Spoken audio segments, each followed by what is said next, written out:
जय हिंद दोस्तों। आज की हमारी video farming based livelihood system subject की है और जो वीडियो का टॉपिक है वो है income of farmers and rural people in India. देखो ये जो टॉपिक है ना, ये दो टॉपिक को मिलाकर बनाया गया है। इसमें पहला पूछ रहा है income of farmers in India और दूसरा पूछ रहा है income of rural people in India. इसलिए हम क्या करेंगे, इस टॉपिक को ना दो पार्ट में समझेंगे। आज की जो वीडियो है वो पार्ट 1 है जिसमें हम बात करेंगे income of farmers in India. इसके बाद पार्ट 2 आएगा जिसमें हम बात करेंगे income of rural people in India. तो आइए आज के टॉपिक को हम कवर कर लेते हैं। देखो ये जो टॉपिक है ना, इसको समझने के लिए हमें 4 चीज़ों को समझना होगा। सबसे पहले हम बात करेंगे income of farmers in India, यानी जो भारतीय किसान हैं उनकी इनकम कितनी है। फिर हम देखेंगे कि इनकम का सोर्स क्या है। उसके बाद बात करेंगे कि इनकम का लेवल, यानी जो भारतीय किसान हैं उनकी इनकम के जो लेवल हैं वो अलग अलग क्यों हैं, एक जैसा क्यों नहीं, क्योंकि खेती तो सारे किसान कर रहे हैं, तो इस पे भी हम बात करेंगे। उसके बाद देखेंगे चैलेंजेस इन फार्मर इनकम। इसमें हम समझेंगे कि जो भारतीय किसान हैं उनकी आय में वृद्धि होने में क्या क्या चुनौतियां आती हैं। तो एक एक करके सभी को समझते हैं। शुरुआत करते हैं कि जो भारत के किसान हैं उनकी इनकम कितनी है। तो राष्ट्रीय नमूना सर्वेक्षण कार्यालय यानी नेशनल सैंपल सर्वे ऑफिस के अनुसार जो भारतीय किसान है ना, उनकी जो मंथली इनकम है वो 10,218 रुपये है। और ये जो हम इनकम बता रहे हैं ये 2019 के सर्वे के अनुसार बता रहे हैं, क्योंकि अभी सर्वे नहीं हुआ है। ये सर्वे 2019 में हुआ था जिसमें जो किसानों की आय थी वो 10,218 रुपये थी। ये जो आय है, जो इनकम है ना, ये तो भारत के सभी किसानों की एवरेज इनकम है। अगर हम इसको राज्य वाइज देखें ना, स्टेट वाइज देखें, तो हमें काफ़ी अंतर देखने को मिलेगा। यानी कुछ राज्य तो ऐसे हैं जिसमें किसानों की जो इनकम है वो बहुत ज़्यादा है, और वहीं कुछ राज्य ऐसे हैं जिसमें किसानों की इनकम बहुत कम है। एग्जाम्पल के लिए अगर हाईएस्ट एवरेज मंथली MI का मतलब है मंथली इनकम, तो हाईएस्ट एवरेज मंथली इनकम वाले हम राज्यों की बात करें तो इसमें पहले नंबर पर आता है पंजाब। पंजाब के जो किसान हैं उनकी मंथली इनकम है 26,701 रुपये। उसके बाद है हरियाणा जिसकी इनकम है 22,841 रुपये। फिर है केरल जिसमें इनकम है किसानों की 17,915 रुपये। वहीं बात करें सबसे कम आय वाले यानी मिनिमम एवरेज मंथली इनकम वाले जो किसान हैं वो किस राज्य के हैं, तो पहले नंबर पे आता है झारखंड जिसमें जो किसानों की आय है वो केवल 4,895 रुपये है पर मंथ। दूसरे नंबर पर उड़ीसा है 5,112 रुपये। फिर है पश्चिम बंगाल 6,762 रुपये है। तो आप देख सकते हैं कुछ राज्य तो ऐसे हैं जिसमें जो किसानों की इनकम है वो काफ़ी अच्छी है, वहीं कुछ राज्य ऐसे हैं जिसमें किसानों की इनकम काफ़ी कम है। तो भारत में किसानों की औसत मासिक आय यानी एवरेज मंथली इनकम 2012-13 में 6,426 रुपये से बढ़कर 2018-19 में 10,218 रुपये हो गई है। तो अब आप बोलेंगे कि सर ये तो बहुत अच्छा हुआ कि जो किसान हैं उनकी इनकम में काफ़ी वृद्धि हुई है, लेकिन जिस हिसाब से महंगाई बढ़ी है ना, उस हिसाब से इनकी इनकम नहीं बढ़ी है। जैसे एग्जाम्पल से समझो, अगर हम आपको 2010 में या कहें 2012 में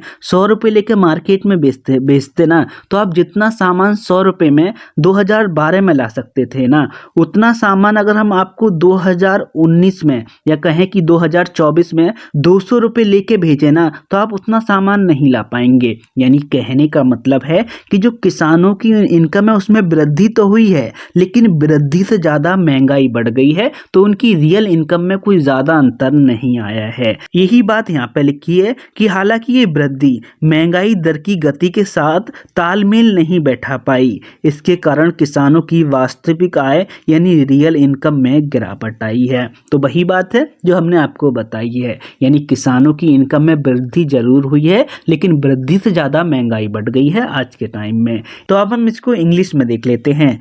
according to the National Sample Survey Office, the average monthly income of a farmer in India was 10,218 in 2019. However, there are significant difference in average income across state.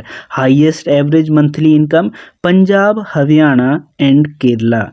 Lowest average monthly income Jharkhand, Orissa and West Bengal. ये आप खुद पढ़ लेना। यहाँ पे हमने लिखा है कि जो फार्मर की एवरेज मंथली इनकम है वो इंक्रीज हो गई है, यानी 6,426 से ये इंक्रीज होकर 10,218 हो गई है। इसके बाद नेक्स्ट है source of income for farmers, यानी जो किसान होते हैं उनकी इनकम का सोर्स क्या होता है। तो देखो इसको समझते हैं। तो जो किसान की जो इनकम का मेन सोर्स होता है वो होता है फसल उत्पादन यानी क्रॉप प्रोडक्शन।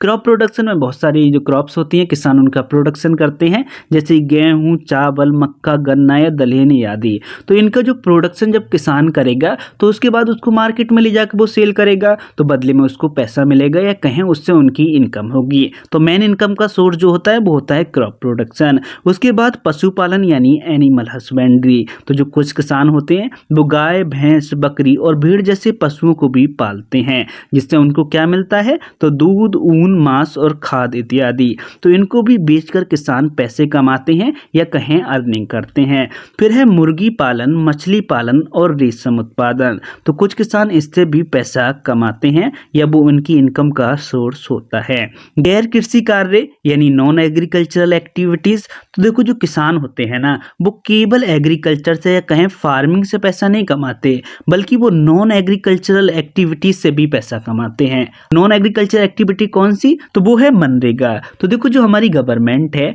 वो भी जो रूरल पीपल हैं, अब जो किसान है वो भी रूरल पीपल ही होते हैं, तो उनके एम्प्लॉयमेंट के लिए यानी उनको रोजगार देने के लिए वो नई नई स्कीम चलाती रहती है। इसी का सबसे पॉपुलर एग्जाम्पल है मनरेगा, जिसको गाँव में नरेगा भी कहते हैं। इसमें गवर्नमेंट क्या करती है, तो जो रूरल पीपल हैं उनको कुछ दिन के लिए वो रोजगार देती है। अब रोजगार देगी तो सीधी सी बात है वो पैसा भी देगी। तो जो किसान होते हैं उनकी अर्निंग का सोर्स ये भी होता है। उसके बाद है श्रम कार्य यानी लेबर वर्क। तो देखो जब किसान अपने फील्ड में कार्य नहीं कर रहे होते हैं तो वो दूसरे किसान के फील्ड में या किसी अन्य काम पे वो मजदूरी में भी चले जाते हैं, तो ये भी उनकी अर्निंग का सोर्स होता है।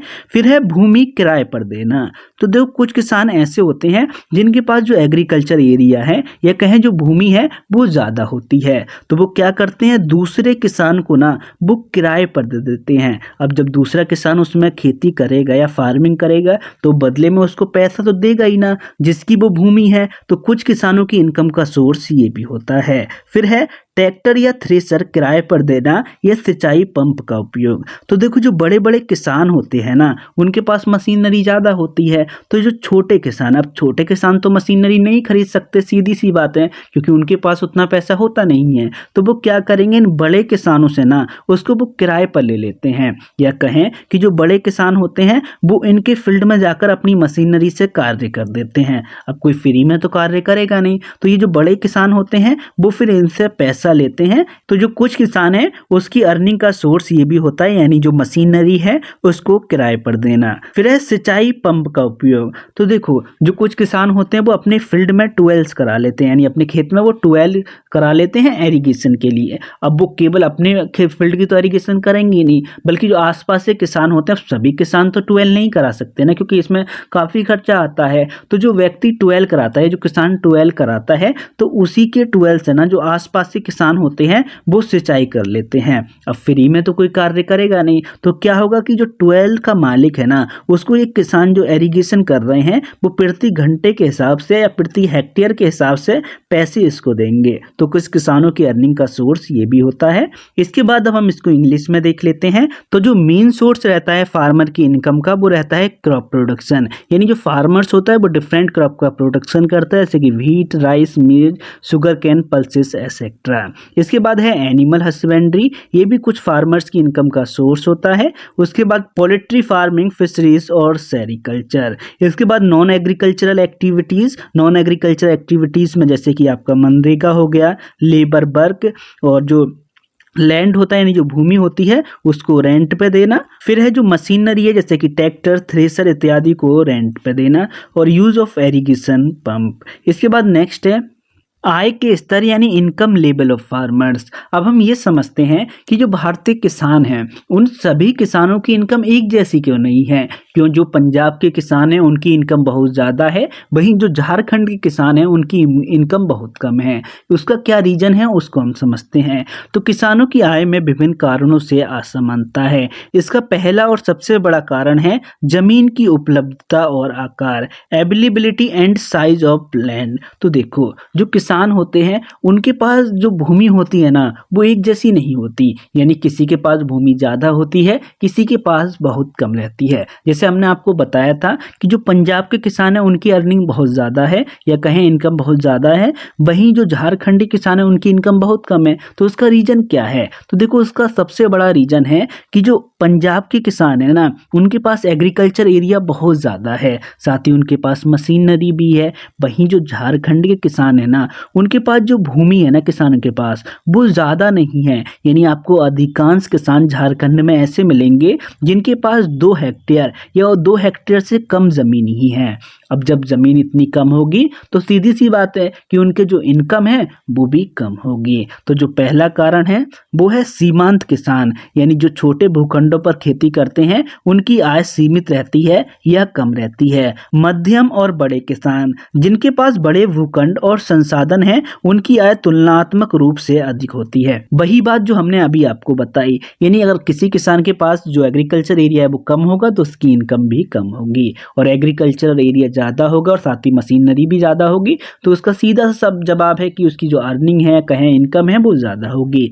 इंग्लिश में देखो, marginal farmers those who cultivate small plots there income is limited. Small plots का मतलब है जो स्मॉल फील्ड्स होते हैं उन पर वो खेती करते हैं, तो जो उनकी इनकम है वो लिमिटेड रहती है या लो रहती है। फिर है medium and large farmer, those who have large land holding and resources usually earn more, यानी जो इनकी इनकम रहती है वो हाई रहती है। इसके बाद नेक्स्ट है फसलों की विविधता और मूल्य, यानी क्रॉप डाइवर्सिटी एंड वैल्यू। देखो, जो कुछ किसान होते हैं वो क्या करते हैं, वो केवल गेहूं और धान की खेती करते रहते हैं, तो इससे क्या होगा कि उनकी जो इनकम होती है ना वो फिक्स हो जाती है। वहीं कुछ किसान ऐसे होते हैं जो केवल गेहूं और धान की खेती ना करके ना वो अलग अलग तरह की फसलें उगाते हैं, जैसे सब्जियों की खेती करना हो गया, फलों की खेती करना हो गया, या मेडिसिनल प्लांट की खेती करना हो गया। तो अब एक बात बताओ, जो किसान डाइवर्सिटी फार्मिंग करेगा यानी अलग अलग तरह की फसलों को उगाएगा, उसकी अर्निंग ज़्यादा होगी या जो फिक्स क्रॉप उगा रहा है उसकी अर्निंग ज़्यादा होगी? तो इसका सीधा सा उत्तर होगा जो डाइवर्सिटी फार्मिंग कर रहा है, क्योंकि जो आपकी डाइवर्सिटी फार्मिंग जैसे वेजिटेबल्स हो गई या फ्रूट्स हो गए या मेडिसिनल प्लांट्स हो गए, इनकी जो मूल्य होते हैं या कहें जो मार्केट प्राइस होता है, ये गेहूं और धान के मुकाबले कहीं ज़्यादा होता है। इससे वो किसान जो कि डाइवर्सिटी फार्मिंग करते हैं उनकी जो इनकम होती है वो ज़्यादा होती है। फिर है प्राकृतिक आपदाएं यानी नेचुरल डिजास्टर। तो देखो, जो नेचुरल डिजास्टर है ना वो भी किसान की जो इनकम है उसको काफ़ी प्रभावित करते हैं। तो सूखा, बाढ़ और अन्य प्राकृतिक आपदाएं किसानों की आय को गंभीर रूप से प्रभावित करती हैं। इसका सबसे पॉपुलर एग्जाम्पल है बिहार। यानी आपने देखा होगा कि बिहार में हर साल बाढ़ आती है। अब जब बाढ़ आएगी तो इससे फसलें खराब होंगी, और जो किसान है उसकी मेन इनकम का सोर्स क्या है, तो क्रॉप ही है, और जब क्रॉप खराब हो जाएगी तो जो किसान की इनकम है वो अपने आप डाउन हो जाएगी। इसके बाद नेक्स्ट है सिंचाई की सुविधा यानी एरीगेशन फैसिलिटी। तो देखो, कुछ एरिया ऐसे होते हैं जहाँ पे एरीगेशन फैसिलिटी बहुत ज़्यादा होती हैं, जैसे कि आपका उत्तर प्रदेश हो गया, पंजाब हो गया। अब जो यहाँ के किसान है ना वो क्रॉप के प्रोडक्शन के लिए क्या करेंगे, जब क्रॉप को आवश्यकता होगी तो वो उसको पानी दे देंगे। लेकिन कुछ जगह ऐसी हैं जहाँ पर एरीगेशन की फैसिलिटी है ही नहीं उतने अच्छे से, जैसे कि आपका झारखंड हो गया। झारखंड का आपको पता है 80% से ज़्यादा जो वहाँ का एरिया है ना वो मानसून पर निर्भर है, यानी वहाँ पर एरीगेशन फैसिलिटी नहीं है। अब एक बात बताओ, जब वहाँ पर एरीगेशन फैसिलिटी नहीं है और मान लो किसी साल बारिश ठीक से हुई नहीं, तो क्या क्रॉप का प्रोडक्शन अच्छा होगा? बिल्कुल अच्छा नहीं होगा। वहीं अगर हम पंजाब की बात करें या उत्तर प्रदेश की बात करें तो वहाँ पर अगर किसी साल बारिश कम भी होती है ना तो प्रोडक्शन ठीक ही रहेगा। क्यों? क्योंकि वहाँ पर जो किसान है ना उनके पास एरीगेशन फैसिलिटी है, वो भूजल का उपयोग करके सिंचाई करते रहेंगे, तो सिंचित क्षेत्रों में उत्पादन अधिक होता है, जबकि वर्षा आधारित खेती वाले क्षेत्रों में आय अस्थिर रहती है। यानी उनकी जो आय है वो अस्थिर रहती है। क्यों? क्योंकि अगर बारिश अच्छी हो गई या मानसून अच्छे से आया तो वहाँ पर क्रॉप अच्छे से ग्रो करेगी और उनकी उनकी जो इनकम है वो ठीक होगी। और अगर मानसून ठीक से नहीं आ रहा या कोई प्राकृतिक आपदा हो जाती है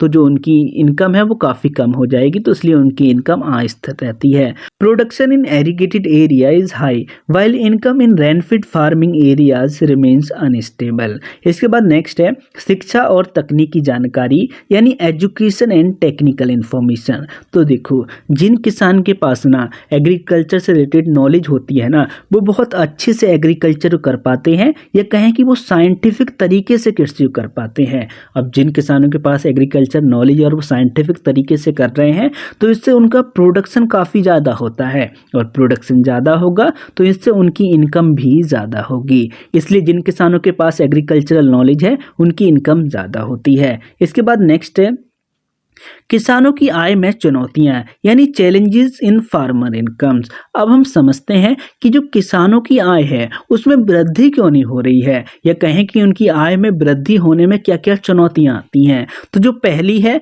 वो है फसलों की कीमतें। आपने देखा होगा कभी कभार क्या होता है, जैसे मान लो प्रोडक्शन किसी किसान ने आलू का किया, अब आलू का प्रोडक्शन बहुत ज़्यादा हो गया तो जो उसकी मार्केट प्राइस है ना वो एकदम डाउन चली जाएगी। यानी आपने देखा हो कभी कभार क्या होता है कि अगर आलू का प्रोडक्शन ज़्यादा हो गया तो 5 रुपये किलो तक बिकता है। तो आप खुद सोच सकते हैं अगर 5 रुपये किलो कोई चीज़ बिकेगी तो किसान ने लागत तो अच्छी खासी लगाई होती है, तो कभी कभार तो उसकी लागत यानी जो उसने कॉस्ट लगाई है उसको ग्रो करने के लिए वो तक रिटर्न नहीं हो पाती। तो जो सबसे बड़ा कारण है वो है फसल की कीमतें, बाजार में उत्पाद की उचित कीमत नहीं मिल पाना। इसके बाद है प्राकृतिक आपदाएं जैसे कि बाढ़ सूखा जैसी समस्याएं। तो देखो जो प्राकृतिक आपदाएं हैं ना उससे भी जो किसान की इनकम है वो काफ़ी प्रभावित हो जाती है। जैसे अगर किसी एरिया में बाढ़ ज़्यादा आ रही है, जैसे बिहार का अगर आप एग्जाम्पल लें तो वहाँ हर साल बाढ़ आती है, तो इससे वहाँ के जो किसान हैं उनकी इनकम ज़्यादा वृद्धि होगी नहीं होगी। क्यों? क्योंकि हर साल तो कुछ ना कुछ उनके साथ प्राकृतिक आपदा हो ही जाती है, तो इससे उनकी इनकम कम रहती है। फिर है कर्ज का बोझ, बैंकों और साहूकारों से लिया गया ऋण। तो देखो आपको भी पता है कि जो अधिकांश किसान है भारत में वो काफ़ी गरीब हैं। अब वो क्या करते हैं, खेती करने के लिए ना या तो बैंकों से या साहूकार से वो ऋण यानी लोन लेते हैं। अब जब लोन लेके खेती करें तो उसमें रिस्क तो रहता ही है। जैसे मान लो किसी किसान ने लोन लेके खेती की, अब वो जो खेती कर रहा है यानी जो फार्मिंग कर रहा है वो किसी कारणवश यानी किसी प्राकृतिक आपदा जैसे बाढ़ हो गई या सूखा हो गई उससे वो खराब हो जाए, तो आप एक बात बताओ क्या वो किसान अब उस लोन को वापस कर पाएगा? नहीं कर पाएगा। क्यों? क्योंकि जो उसका सोर्स है, जो मेन सोर्स है इनकम का, वो तो वो क्रॉप ही थी और वही खराब हो गई। तो जो लोन है ना उस पर तो इंटरेस्ट यानी ब्याज लगेगा, तो वो अगले साल और ज़्यादा बढ़ जाएगा। तो अब जो किसान है वो दोबारा से जब खेती करेगा तो उसकी जो इनकम होगी ना उसका एक बहुत बड़ा हिस्सा उसको वो इंटरेस्ट यानी उसका खाली ब्याज वापस करने में ही लग जाएगा। तो ये भी एक कारण है जिससे जो किसानों की इनकम है उसमें ज़्यादा वृद्धि नहीं हो पाती। फिर है बिचौलिया यानी जो मिडिल मैन होते हैं उनका प्रभाव। तो देखो जो मिडिल मैन होते हैं ना उनसे भी किसानों की जो इनकम है ना वो काफ़ी प्रभावित होती है, या उनकी वजह से भी किसानों की जो इनकम है वो ज़्यादा नहीं बढ़ पाती। क्योंकि जो मिडिल मैन होते हैं वो क्या करते हैं, जैसे मान लो कोई किसान अपने किसी प्रोडक्ट को, जैसे मान लो वो गेहूं को बेचने किसी मार्केट में गया, अब वहाँ बैठे हुए जो मिडिल मैन है ना वो आपस में सलाह कर लेंगे कि आज हम इस मार्केट में गेहूं को 17 रुपये केजी ही खरीदेंगे, भले ही उसकी जो मार्केट प्राइस है वो 22 रुपये केजी है, लेकिन वो आपस में सलाह कर लेते हैं कि हम 70 रुपये केजी ही आज खरीदेंगे इस मार्केट से। अब जो किसान बेचने आया है वो क्या करेगा कि वहाँ पर अपने प्रोडक्ट को रखेगा। अब उसके पास जो है मिडिल मैन जाएंगे, अब वो बोलेंगे कि 17 रुपये केजी आप सेल कर रहे हैं क्या? तो किसान बोलेगा नहीं इतने कम में तो मैं नहीं बेच पाऊंगा क्योंकि मैंने बहुत ज़्यादा उसमें लागत लगाई है, तो वो उससे मना कर देगा। जब 2-3 मिडिल मैन और किसान के पास में जाएंगे ना कि 70 रुपये केजी 70 रुपये केजी, तो किसान को लगेगा कि जो मार्केट का प्राइस है ना गेहूँ का वो बहुत कम है, तो वो क्या करेगा, मजबूरन उसको 17 रुपये केजी ही बेचना पड़ेगा। अभी जो मिडिल मैन है ये क्या करेंगे, उसे 17 रुपये खरीदने के बाद अन्य किसी संस्थान में या कहें अन्य किसी बड़े मार्केट में ले जाके 22 रुपये केजी में बेच देंगे। तो अब देखो किसान को उतना प्रॉफिट नहीं हो रहा जितना इन लोगों को हो जाता है। तो आप अनुमान लगा सकते हैं कि इनकी वजह से किसानों की इनकम कितनी प्रभावित होती है। इसके बाद नेक्स्ट है प्रौद्योगिकी का अभाव। अधिकांश छोटे और मझले किसान उन्नत कृषि तकनीकों और उपकरणों का उपयोग नहीं कर पाते। तो देखो जो स्मॉल और जो मार्जिनल फार्मर है ना वो जो मॉडर्न टेक्नोलॉजी है उसका उपयोग नहीं कर पाते। क्यों नहीं कर पाते? क्योंकि उनके पास उतना पैसा होता ही नहीं है कि वो उन्नत तकनीकी या मशीनरी को खरीद पाएं। अब सीधी सी बात है, जब खरीद ही नहीं पाएंगे तो बड़े लेवल पे उसका उपयोग कर ही नहीं पाएंगे। और जब मशीनरी का उपयोग कम होगा एग्रीकल्चर में तो किसानों को मेहनत ज़्यादा करनी होगी, साथ ही जो उत्पादन है वो भी कम होगा, क्योंकि जो मशीनरी होती है उससे हम कम समय में ज़्यादा कार्य कर सकते हैं और मशीनरी की सहायता से हम ज़्यादा उत्पादन ले सकते हैं। इसके बाद नेक्स्ट है, भारतीय किसान अभी भी पारंपरिक कृषि पद्धतियों पर निर्भर हैं। तो देखो, जो भारतीय किसान है ना, वो अभी भी पारंपरिक तरीकों से कृषि करते हैं, और जो पारंपरिक तरीकों से कृषि करने के तरीके हैं उनसे उत्पादन ज़्यादा नहीं हो पाता, और जब उत्पादन ज़्यादा नहीं होगा तो जो फार्मर की इनकम है ना वो भी ज़्यादा नहीं होगी। इसलिए भारतीय किसानों को चाहिए कि वह मॉडर्न तरीकों से कृषि को करें, जिससे उत्पादन भी ज़्यादा हो और साथ ही उनकी इनकम भी ज़्यादा हो। इसको अब इंग्लिश में देखो। पहला है क्रॉप प्राइस। तो farmer often don't get a fair price for their produce in the market. फिर है disaster. Problems like floods and droughts can damage crops and reduce income. उसके बाद है debit burden. Many farmers have taken loans from banks और money lenders making it hard to pay back. इसके बाद है middle man. Middle man often take a large share of the profit. उसके बाद है lack of technology. Most small and medium farmers don't have access to modern farming tools and techniques. इसके बाद है dependence on traditional farming methods. तो जो हमारी video है वो यहीं पे आकर कंप्लीट होती है। अगर आपको इसमें कोई डाउट रह गया हो तो आप हमसे कमेंट सेक्शन में पूछ सकते हैं। मिलते हैं पार्ट 2 में, तब तक के लिए जय हिंद।